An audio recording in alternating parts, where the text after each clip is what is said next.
BTSന് ഒരു റീയൂണിയൻ എന്നാണ്, അതുണ്ടോ, BTS എന്നാണ് വിരമിച്ചു വരുന്ന, അതിന്റെ ഡേറ്റ് എപ്പോഴാണ്, അതുപോലെ തന്നെ നല്ലൊരു തകർപ്പൻ കൺസേർട്ട് ആർമി കാത്തിരിക്കുകയാണ്. അങ്ങനെയുള്ള സന്തോഷിപ്പിക്കുന്ന കുറച്ച് അപ്ഡേറ്റ്സും ന്യൂസും ആയിട്ടാണ് ഞാൻ ഇന്ന് വന്നിട്ടുള്ളത്.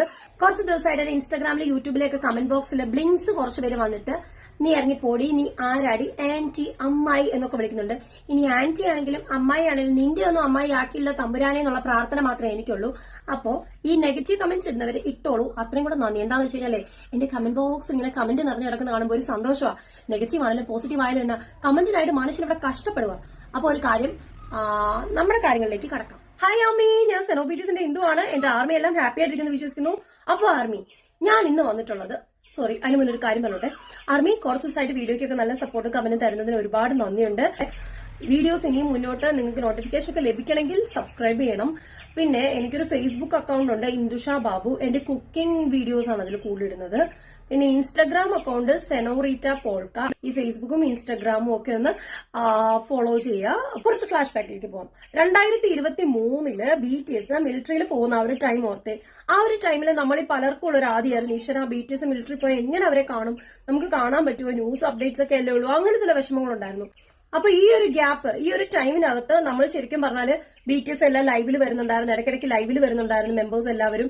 അതുപോലെ തന്നെ എന്താ ചെയ്യുക, അവരുടെ അപ്ഡേറ്റ്സും കാര്യങ്ങളും നമ്മൾ അറിയുന്നുണ്ടായിരുന്നു. പക്ഷേ നമ്മൾ OT7 നന്നായിട്ട് മിസ് ചെയ്തിട്ടുണ്ടായിരുന്നു. അപ്പൊ ഹൈബ് ആ രീതിയിൽ നല്ല രീതിയിൽ ആർമിയെ ട്രീറ്റ് ചെയ്യുന്നുണ്ടായിരുന്നു. അതുപോലെ തന്നെ ആർമിയെ നല്ല രീതിയിലുള്ള ട്രീറ്റ്മെന്റ് അങ്ങോട്ടും കൊടുത്തിട്ടുണ്ടായിരുന്നു. അതുപോലെ തന്നെ BTSന്റെ പ്രൊമോട്ടേഴ്സ് ഒക്കെ നല്ല രീതിയിലാണ് ഫാൻഡത്തിനെയും നിലനിർത്തിക്കൊണ്ട് പോയിരുന്നത്. അതുപോലെ BTS മാറി നിന്ന സമയത്ത് BTS അംബാസഡേഴ്സും മോഡൽസും ആയിട്ടുള്ള കമ്പനികളിലൊക്കെ ആ ഒരു സെയിലിന് ഒരു കുറവുമില്ല, നല്ല രീതിയിൽ തന്നെ സെയിൽ നടക്കുന്നുണ്ടായിരുന്നു. 2025, അതായത് ഈ ഒരു വർഷമാണ് BTS മിലിറ്ററിയിൽ നിന്ന് വിരമിച്ചു വരാൻ പോകുന്നതെന്നുള്ള കാര്യം ആർമിക്ക് എല്ലാവർക്കും അറിയാമല്ലോ. അതുപോലെ തന്നെ BTSന്റെ OT7 റീയൂണിയനും ഈ 2025 തന്നെ ഉണ്ടെന്നുള്ള കാര്യം സന്തോഷപൂർവ്വം ഞാൻ ആർമിയെ അറിയിച്ചുകൊള്ളുന്നു. ഈ 2025 തന്നെ BTS മിലിറ്ററിയിൽ നിന്ന് വിരമിക്കും. അതുപോലെ OT7 ഒരു റീയൂണിയൻ ഈ ഒരു വർഷം തന്നെ ഉണ്ടായിരിക്കും. ഈ ഒരു വർഷത്തിന്റെ അവസാനത്തോടു കൂടി തന്നെ OT7 ഒരുമിച്ച് ഒരു ആൽബവും റിലീസ് ചെയ്യുന്നതാണ് ഇപ്പൊ അറിയാൻ കഴിയുന്നത്. ഈ വർഷം അവസാനം അവർ ആൽബം റിലീസ് ചെയ്തതിനു ശേഷം അടുത്ത വർഷം ഏകദേശം 2026 സ്റ്റാർട്ടിംഗിലായിരിക്കും അവരുടെ വേൾഡ് ടൂർ ഉണ്ടായിരിക്കുക. BTSന്റെ ആദ്യത്തെ, ഇനി തിരിച്ചു വരുമ്പോഴുള്ള ആദ്യത്തെ കൺസേർട്ടിനായിട്ട് 3.5 മില്യൺ ആൾക്കാരാണ് ടിക്കറ്റിന് വെയിറ്റ് ചെയ്യുന്നതാണ് ഇപ്പൊ അറിയാൻ കഴിയുന്നത്. അതുപോലെ തന്നെ ആദ്യത്തെ കൺസേർട്ട് കഴിയുമ്പോഴേക്കും ഏകദേശം 800 ബില്യൺ കൊറിയൻ വോൺ അഥവാ $, കൺവേർട്ട് ചെയ്യുമ്പോൾ 550 മില്യൺ $, ആയിരിക്കും നമ്മൾ കൈവരിക്കാൻ പോകുന്നത്. നമ്മളല്ല, ബിക്കറ്റ് കൈവരിക്കാൻ പോകുന്നത്. അപ്പോൾ തിരിച്ചു വരവെന്ന് പറയുന്നത് ഇത്ര നാൾ നിന്നതിന്റെ ഇരട്ടി പവർഫുൾ ആയിട്ടായിരിക്കും. അപ്പോൾ ആ ഒരു തിരിച്ചുവരവെന്ന് പറഞ്ഞാൽ ഭയങ്കര പവർഫുൾ ആയിരിക്കും. എന്താ പറയുക, ഒരു മാസ് ആയിട്ടുള്ള ഒരു റീ എൻട്രി ആയിരിക്കും BTSന്റെ. അപ്പോൾ ആർമി അവരുടെ ഡിസ്ചാർജ് ഡേറ്റ് എങ്ങനെയാന്ന് വെച്ച് കഴിഞ്ഞാൽ 2025, അതായത് ഈ വർഷം ജൂൺ 10 വിയും RM ഡിസ്ചാർജ് ആകും. അതുപോലെ ജൂൺ 11 ജങ്കൂക്കും ജിമിനും ഡിസ്ചാർജ് ആവും. ജൂൺ 21 കൂടിയാണ് യുങ്കിയൊപ്പ ഡിസ്ചാർജ് ആവുന്നത്. യുങ്കിയൊപ്പ കൂടി തിരിച്ചു പോന്നു കഴിഞ്ഞാൽ പിന്നെ OT7 ഒരുമിച്ച് നമ്മൾക്കൊപ്പം ഉണ്ടാവുന്നതാണ് ആർമിയുടെ പ്രതീക്ഷയല്ല, അത് അങ്ങനെ തന്നെ ആയിരിക്കും. അപ്പോ ഇവരെല്ലാവരും ഒരുമിച്ച് ജൂൺ 21 കൂടി എല്ലാവരും ഇറങ്ങിയതിനു ശേഷമായിരിക്കും അവരുടെ ഒരു റീയൂണിയനും. ഏകദേശം ഡിസംബറോട് കൂടി അവർ ആൽബം റിലീസ് ചെയ്യും. അതിനുശേഷം നെക്സ്റ്റ് ഇയറിലായിരിക്കും അവരുടെ വേൾഡ് ടൂർ. ഓൾറെഡി വിരമിച്ചിട്ടുള്ള ജിന്നോപ്പാടെയും ജേഹോപ്പയുടെയും കാര്യം നിങ്ങൾക്ക് അറിയായിരിക്കും. ജിന്നോപ്പ ലാസ്റ്റ് ഇയർ ഡിസംബറിൽ ഹാപ്പി എന്നൊരു ആൽബം റിലീസ് ചെയ്തിട്ടുണ്ടായിരുന്നു. അതുപോലെ തന്നെ അദ്ദേഹത്തിന്റെ സോളോ പെർഫോമൻസും കാര്യങ്ങളും ഒക്കെ ഇങ്ങനെ നടന്നു പോകുന്നുണ്ട്. ജേഹോപ്പ ഇപ്പൊ വേൾഡ് ടൂറിനായിട്ട് തയ്യാറെടുക്കുകയാണ്. 1 അവറിൽ തോതിലാണ് ടിക്കറ്റ് വിറ്റുപോയത്.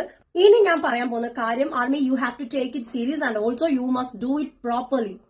ശരിക്കും പറഞ്ഞാൽ ഈ ഒരു കാര്യം നിങ്ങൾ മസ്റ്റ് ആയിട്ടും ആർമിക്ക് ഷെയർ ചെയ്യണം. ഇനിയിപ്പോ എന്റെ വീഡിയോ ഒന്നും ഷെയർ ചെയ്തില്ലെങ്കിലും ഞാൻ ഈ തരുന്ന ഇൻഫർമേഷൻ നിങ്ങൾ ഷെയർ ചെയ്യണം. U must do streaming. അതേ എനിക്ക് പറയാനുള്ളൂ. നിങ്ങൾ സ്ട്രീമിംഗ് ചെയ്യണം. ഇപ്പൊ BTS പോയതുകൊണ്ട് ഇച്ചിരി ഒന്ന് ഡള്ളായി, ഞാൻ ഉൾപ്പെടെയുള്ള ഒരു ഡള്ളായി. ഇപ്പൊ BTS വരുന്നതുകൊണ്ട് നമ്മൾ ഇച്ചിരി ആക്റ്റീവായി തുടങ്ങുന്നുണ്ട്.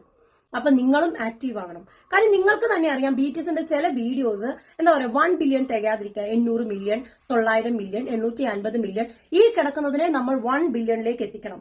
അതിനൊരൊറ്റ കാര്യം, സ്ട്രീമിംഗ് ആണ്. ആർമി കൊടുക്കുന്ന ഏറ്റവും വലിയൊരു ഗിഫ്റ്റ് എന്ന് പറഞ്ഞാൽ അത് BTSന്റെ സ്ട്രീമിംഗും വോട്ടുമാണ്. ഇനിയുള്ള സമയം നിങ്ങൾ സ്ട്രീമിങ്ങിനായിട്ട് ഒരുപാട് സ്പെൻഡ് ചെയ്യണം. പഠിക്കുന്ന കുട്ടികളെ ആരും നിർബന്ധിക്കത്തില്ല. ബാങ്ക്ടൺ ഗേൾസ് ഓഫ് കേരള എന്ന് പറഞ്ഞൊരു ഗ്രൂപ്പ് ഉണ്ട്, അറിയാലോ. സ്ട്രീമിംഗ് നല്ല രീതിയിൽ സ്ട്രിക്റ്റ് ആയിട്ട് ഫോളോ ചെയ്യുന്നതാണ്. ആ ഗ്രൂപ്പിൽ ചേർന്നിട്ടോ അല്ലെങ്കിൽ ഏതെങ്കിലും ഗ്രൂപ്പുകളിൽ ചേർന്നിട്ടാണെങ്കിലോ സ്ട്രീമിംഗ് ഫോളോ ചെയ്യുക. അതുപോലെ തന്നെ എന്റെ ഗ്രൂപ്പും സ്ട്രീമിംഗ് സ്റ്റാർട്ട് ചെയ്യുന്നുണ്ട്. അപ്പോൾ നിങ്ങൾക്ക് ചേരണമെന്നുണ്ടെങ്കിൽ എന്റെ ഗ്രൂപ്പിൽ വേണമെങ്കിൽ എന്നെ ഇൻസ്റ്റാഗ്രാമിൽ മെസ്സേജ് അയക്കുക. ഇത് ഞാൻ ഇൻസ്റ്റാഗ്രാമിൽ ഒരു നമ്പർ കൊടുത്തിട്ടുണ്ട്. ആ ഒരു നമ്പർ നിങ്ങൾ എന്താ പറയുക, എനിക്ക് വാട്സപ്പിൽ ഒരു ഹായ് അയച്ചാലും മതി.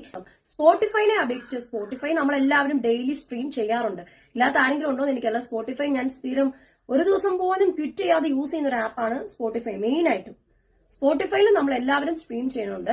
പക്ഷേ അതല്ല വേണ്ടത്. നിങ്ങൾ മെയിൻ ആയിട്ടും യൂട്യൂബിലേക്ക് കോൺസെൻട്രേറ്റ് ചെയ്യണം. യൂട്യൂബിൽ നല്ല രീതിയിൽ വ്യൂ കൊടുക്കുക. എല്ലാം 1 ബില്യണിൽ എത്തിക്കാനായിട്ട് മാക്സിമം ഗ്രൂപ്പായിട്ട് ട്രൈ ചെയ്യുക. അല്ലെങ്കിൽ ഞാൻ ഇൻസ്റ്റാഗ്രാമിൽ ഓരോ ദിവസത്തെ എന്താ പറയുക സ്ട്രീമിങ്ങിനായിട്ടുള്ള ലിസ്റ്റ് ഇട്ടേക്കാം, അത് ഫോളോ ചെയ്യുക. ഓക്കെ, അവർ തിരിച്ചു വരുമ്പം അവരൊരിക്കലും ഡിസപ്പോയിന്റ് ആവരുത്. സോളോ ഒക്കെ ആണെങ്കിൽ ശരിക്കും പറഞ്ഞാൽ ജങ്കുക്കിന്റെ സോളോനെ അപേക്ഷിച്ചിട്ട് ഞാൻ കമ്പയർ ചെയ്യുകയല്ല, എന്നാൽ തന്നെ നമ്മൾ അറിയേണ്ട ഒരു കമ്പാരിസൺ എന്ന് പറഞ്ഞാൽ ഇത് തന്നെയാണ്. കാര്യം ജങ്കുക്കിന്റെ സോളോ മ്യൂസിക് വീഡിയോസിനെ അപേക്ഷിച്ചിട്ട് വിക്കും ആർഎമ്മിനും ഒക്കെ ഭയങ്കര കുറവാണ്. അപ്പൊ നിങ്ങൾ അവരെയും കൂടെ ഒരുപോലെ എത്തിക്കാൻ ശ്രമിക്കുക. അവർ വരുമ്പം ഡിസപ്പോയിന്റ് ആവരുത്. വരുമ്പോൾ അവർക്ക് ഒരു വലിയ ഗിഫ്റ്റ് എന്ന് പറഞ്ഞാൽ ഇതായിരിക്കണം. സ്ട്രീമിങ്ങിന്റെ വാല്യൂ നിങ്ങൾ മനസ്സിലാക്കണം. ഇനി അപ്ഡേറ്റ്സും കാര്യങ്ങളും വേണമെന്നുണ്ടെങ്കിൽ എന്റെ ചാനൽ സബ്സ്ക്രൈബ് ചെയ്യുക. അപ്പൊ എങ്ങനെയാ സാ റാ ഗേ യോ ബൈ.